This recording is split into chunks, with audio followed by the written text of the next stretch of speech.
So, naka-built-in na dito yung mga prompts. Hindi mo na kailangan maghirap. Ang kailangan mo lang gawin sa kanila is kwentuhan mo siya. Ang gawin mo sa kanya is kwentuhan mo siya. Ano yung offer mo, ano yung gusto mong mangyari, ano yung gusto mong maging output niya, and sino yung target market mo. And pwede mo rin siyang i-ask to, as in anything na you want to ask about, kasi itong AI na to, it will help you create a funnel for your offer.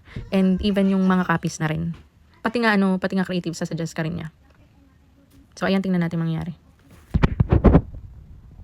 So, ayan, nag-ask ako dito na, kunwari ako yung social media manager, tapos inas ko siya, nagawan niya ako ng value ladder offer. So, mag-start siya sa coffee date or mini offer hanggang sa ma-offer yung done for you.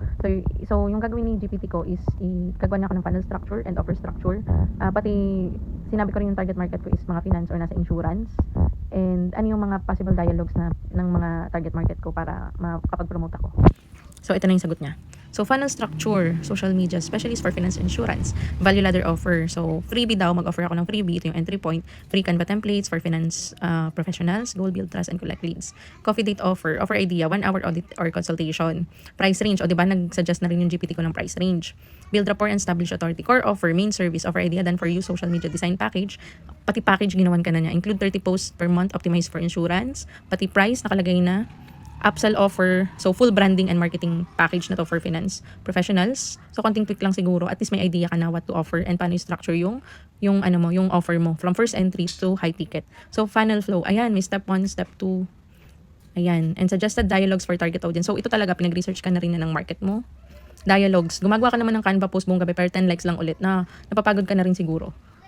Ayan, ito mismo yung sinasabi ng market mo. Feeling ko hindi align ang branding ko sa pagiging credible na insurance professional. Struggle to create visually appealing designs, wasting time on DIYs.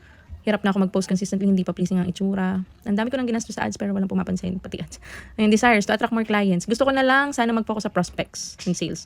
Bahala na ang expert sa visuals. Fears. Ito yung dialogue ng market mo ha. So ayan, binigyan ka na ni GPT na ginawa namin. Actually si GPT nga ay isang funnel body. So siya yung marketing funnel body na. And pre-built na siya. Sasabihan mo na lang siya anong offer mo, ano yung gusto mong output niya, and sino yung target market mo.